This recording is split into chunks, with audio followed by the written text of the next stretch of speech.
kali ini kita akan membahas apa sih teman-teman? Jadi pada episode kali ini kita akan membahas tentang film Laura. Apa sih film Laura itu? Film Laura itu film yang kemarin booming itu loh. Kamu udah pada tahu belum sih film Laura ini? Jadi kita ini kedatangan narasumber yang sangat menarik loh pada podcast kali ini. Untuk narasumber kali ini ada Kak Arinda. Untuk Kak Arinda bisa dipersilakan masuk.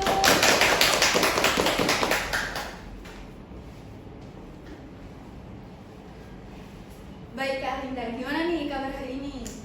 Kabar hari ini alhamdulillah cukup baik ya. Tapi emang karena puasa ya, karena agak haus ya, sama ya Kak ya.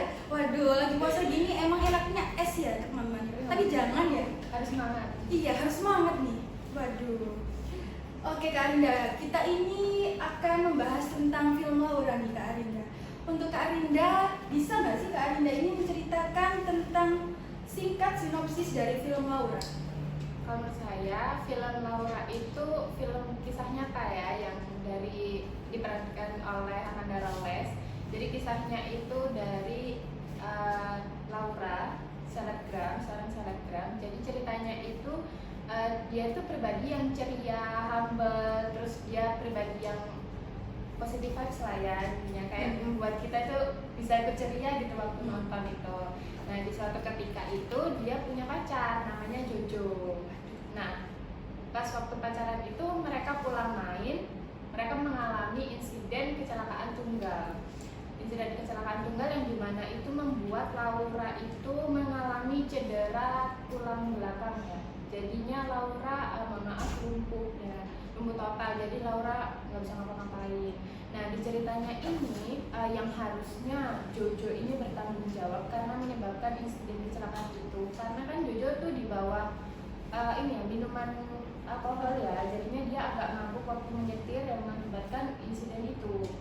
Seharusnya Jojo itu kan bertanggung jawab ya, tapi di situ dia kurang dalam tanggung jawabnya, sehingga Laura itu dengan kondisi seperti itu, maksudnya kondisi yang baru ya bagi Laura ya, itu dia berjuang sendiri untuk mengontrol dirinya sendiri, terus menerima dirinya sendiri yang berbeda dari 180 derajat dari sebelumnya itu.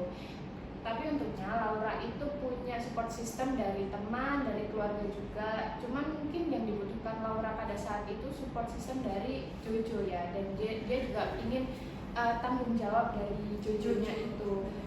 Tapi Jojonya ini malah hilang-hilangan, terus juga menjaga Laura itu juga tidak sepenuh hati. Jadi dari permintaannya Laura itu, terus juga ada scene di mana Jojo itu ternyata selingkuh gitu.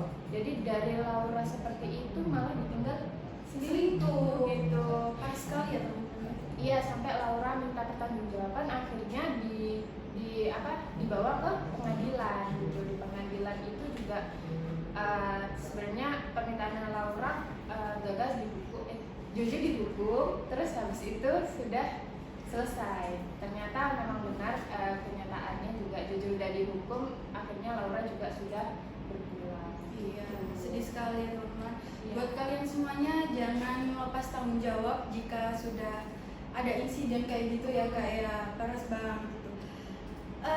Film Laura ini kan banyak membahas nih Kak tentang obsesi. Bagaimana Jojo ini menunjukkan sikap obsesinya terhadap Laura nih Kak. Bagaimana nih menurut Kak Arinda sendiri? Kalau menurut saya itu sebelumnya mungkin obsesinya Jojo itu kontrol Laura ya, mengontrol Laura dari segi dia kegiatannya dia, terus kontrol pertemanannya dia gitu. Tapi Jojo ini lebih ke manipulatif ya sebenarnya. Oh, manipulatif. Iya. Bagaimana itu Kak? Karena dia seperti ini, kayak misalkan Laura itu benar-benar dibuat yang teman-teman kamu itu nggak ada yang lebih baik daripada aku. Jadi Laura ini berpikir bahwa hanya Jojo yang baik, hanya Jojo temannya satu-satunya itu yang mengerti dia gitu. Padahal keluarga dan teman-temannya itu sangat-sangat support, sangat mendukung dia gitu. Cuman ya mungkin karena kata-katanya Jojo itu yang membuat Laura itu selalu kasihan sama Jojo, terus akhirnya juga tetap obsesi ya. Iya. Balik lagi Laura yang obsesi, nggak mau kehilangan Jojo itu tadi gitu. Begitu. Nah, Laura ini kan dari insiden kecelakaan tadi, Laura kan sempat mengalami trauma ya Kak ya, dengan hampir kehilangan nyawanya. Menurut Kak Arinda nih, bagaimana trauma itu bisa mempengaruhi cara seseorang mempercayai orang lain di sekitarnya? Kalau trauma, menurut saya setiap trauma itu pasti mengubah perilaku kita ya, mengubah perilaku kita terhadap sudut pandang gitu ya. Iya. Misalkan kita punya trauma pada seseorang si A gitu ya, pasti kita juga takut ini juga berdampak pada teman-teman sekitar kita yang lain. Jadi kita takut kejadian yang kita alami bersama si A itu balik lagi, dan kita juga pasti sering trigger juga, dan kita sering mikir gitu kan. Nah itu membuat kita kayak nggak nyaman, membuat kita kayak cemas terus gitu. Pasti dampaknya juga ke semua orang, jadi kita nggak gampang percaya ke orang lain gitu, takut ya untuk percaya. Trust issue ya, kayak cukup ini mengganggu aktivitas. Iya, karena kita kepikiran terus kan, apalagi kalau misalkan kita tiba-tiba ketemu sama orang itu, aduh, Trigger. Waduh, jadi moodnya berubah gitu kan, sama teman-teman yang lain juga gitu. langsung kayak ada perasaan sedih kadang ya. Terus kadang sampai bisa nangis ya kalau traumanya cukup berat gitu ya. Benar. Emang trauma itu hal yang paling berdampak ya. Benar sekali Kak. Menurut Kak Arinda lagi nih, dalam film Laura ini yang menurut Kak Arinda yang paling menegangkan secara psikologisnya itu di bagian mana? Kalau menurut saya di bagian pada scene Laura kan ada luka ya di belakang gitu ya. Nah di belakang itu Laura itu waktu dibersihin sama Kak Iren, Iya, nah, itu kakaknya kakaknya ya. ya itu dia kan bilang, Laura tuh bilang bahwa dia itu ingin ke Swiss, tapi ke Swiss itu bukan untuk liburan, melainkan suntik mati. Waduh, Iya, parah nah banget itu, memang. perasaannya Iren kan pasti campur aduk ya, pasti sedih juga, tapi hebatnya Iren itu bisa mengontrol emosinya dia gitu, mengontrol perkataannya dia. Jadi Laura itu sama-sama tenang, Iren juga sama-sama tenang, malah jadi kayak bercandaan gitu. Walaupun di situ Iren itu pasti ngerasa nyesek banget ya pasti ya waktu Laura itu bilang kayak gitu. Terus yang kedua itu waktu di pengadilan. Kenapa tuh Kak? Nah, di pengadilan kan ini Laura itu ngomong semua kan tentang Jojo. Iya. Ngomong tentang Jojo, tapi di situ itu kayak Laura itu disudutkan gitu sama hakimnya itu di pengadilan itu. Jadi kayak Laura itu ada sih di mana Laura itu ditanyain, berarti kamu membiarkan Jojo itu menyetir dalam keadaan mabuk. Sebenarnya itu karena Laura itu sangat percaya sama Jojo, dan sebelumnya itu belum nggak pernah ada kejadian seperti itu. Tapi mungkin pada saat itu Jojo dibawa minuman alkohol yang sangat berat gitu ya, mungkin jadinya kejadian insiden itu. Iya, kecelakaan itu yang bikin Laura trauma. Iya, tapi hebatnya Laura itu masih bisa mengontrol dirinya gitu. Jadi kayak nggak semarah-marah itu, enggak, cuman dia kayak bisa kontrol lah, kayak mengatur nafasnya gitu, bisa mengontrol. Dan mungkin juga support system dari yang belakang kayak teman-temannya, keluarganya gitu kan, menyupport terus kan di tempat itu juga. Itu mungkin yang membuat Laura juga bisa mengontrol itu. Jadi keren sih menurut aku. Terus ada lagi yang waktu Laura berpulang ya itu. Oh itu bagian yang paling Iya, sedih sedih ya banget, Kak? sedih banget. Yang kita yang nonton aja sedih. Iya, sampai ada yang nangis loh di komentarnya itu Iya. ya. Nah itu gimana perasaannya Mama Iren, Kakak Iren, terus Mama Amel, itu gimana perasaannya itu sih menurut aku tegangan. Karena Iya. kayak itu mendadak sekali kan ya, sebelumnya masih bercanda, terus paginya udah. Apalagi waktu di persidangan tadi itu Laura kan dalam keadaan sakit. Iya, Itu sangat mendorong. kondisinya itu dia masih belum bisa berjalan, belum bisa ini, cuman bisa ngomong, dan ngomongnya pun tuh kayak tersengal-sengal ya kan, karena nafasnya itu tapi Keren ya teman-teman Laura ini. Di film ini kan menunjukkan bagaimana orang itu bisa jatuh cinta pada gambaran seseorang, seperti dalam kondisi toxic relationship sampai bisa ke obsesi itu sendiri. Nah, menurut kakak nih, di lingkungan kita, di lingkungan remaja ini banyak nggak sih Kak orang yang mengalami obsesi atau kemanipulatifan itu? menurut saya tuh banyak ya, apalagi di zaman sekarang itu banyak banget yang mengalami hal itu. Kayak cowoknya obses ke ceweknya, yang membuat ceweknya tuh malah nurut ke cowoknya dibanding ke orang tuanya kayak gitu. Itu sebenarnya banyak banget kan yang kayak gitu sekarang, apalagi pokoknya serem ya obses itu. Iya, nggak baik ya kak ya. Soalnya itu merugikan diri sendiri juga ya. Bahkan bisa sampai kita kehilangan identitas kita sendiri. Waduh, nggak boleh Ingat gitu ya. teman-teman. Nggak boleh ya teman-teman ya. Itu sangat tidak baik. Hal yang berlebihan tidak baik teman-teman. Iya, kalau jatuh cinta itu sewajarnya aja ya. Menurut kakak nih, pelajaran psikologis terbesar dari film Laura itu apa sih? Menurut saya kehilangan identitas ya pastinya, karena Laura itu pas waktu itu jadi kayak gak mau kehilangan Jojo, jadi melakukan segala apapun itu untuk buat Jojo itu tetap bertahan, entah itu merubah karakternya, Iya, merubah perilaku demi Jojo ya, itu ya. kan jadi masuk ke toxic Iya. relationship juga, terus ketraumaannya Laura gitu. Kadang juga Laura kan juga takut ya sama ketemu sama orang Luar. Apalagi Laura itu posisinya kan lagi kayak booming gitu kan. Laura itu orang yang terpandang gitu. ya.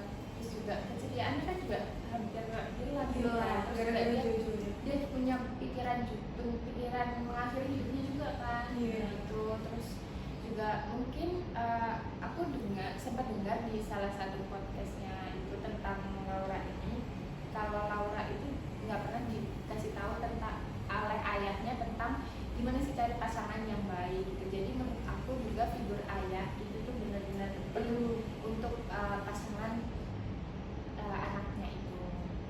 Biar ada yang mengarahkan gitu Iya. ya. Kita sebagai perempuan kan kurang tahu karakter lelaki gitu bagaimana. Jadi figur ayah lelaki iya seperti benar. apa. Benar banget gitu teman-teman. Iya. Jadi teman-teman, Jojo ini itu tipikal cowok yang sangat refleks ya kak ya. Kalau dalam bahasa anak-anak gaul sekarang ya, udah red flag, mau kondo dan gak bertanggung jawab ya kak ya dengan kejadian Laura itu. Sampai ATM-nya Laura disikat habis itu buat pembayaran rumah sakit awal. Terus dia juga nggak pernah membantu spesial pun tentang ini kesehatan. Kan Laura itu juga fisioterapi ya, nah itu Jojo juga nggak membantu sama sekali gitu. Jadi biaya full rumah sakit dan lain-lain itu dari keluarganya Laura gitu. Jadi sesedih apa keluarganya ya kan, lihat anaknya kayak gitu. Terus Diperlakukan seperti itu. terus juga membayar itunya juga. Terus waktu pengadilan juga Jojonya juga kayak aduh Geleng-geleng ya kak ya.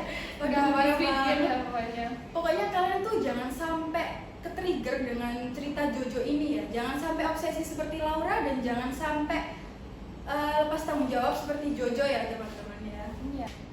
Jadi teman-teman, film Laura ini memberikan banyak pelajaran yang berharga nih tentang trauma, dukungan sosial, dan ketahanan psikologis, apalagi tentang tanggung jawab seorang lelaki ya teman-teman.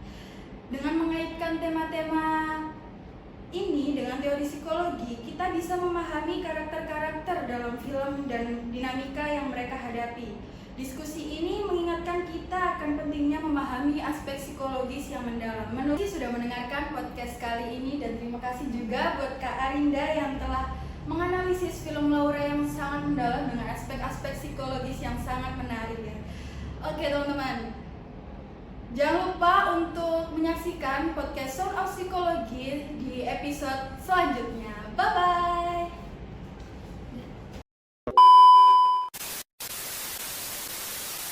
Flashback. Udah baik, saran saya sudah baik ya tentang Salah.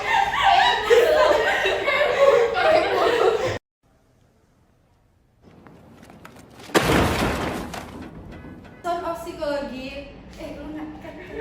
Saya belibet.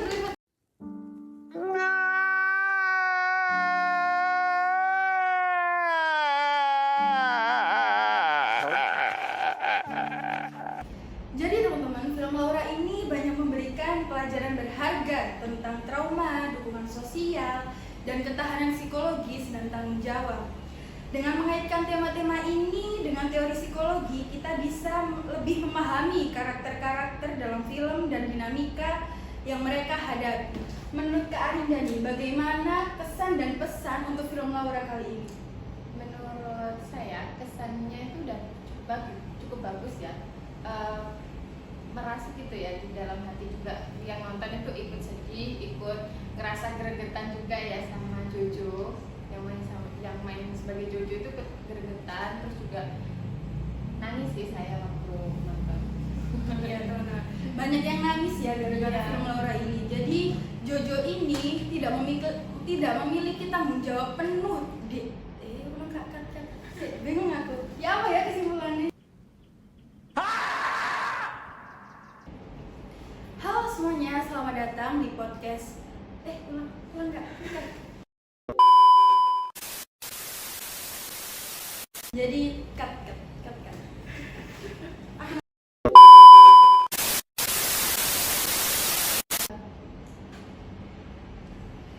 Jadi film cut.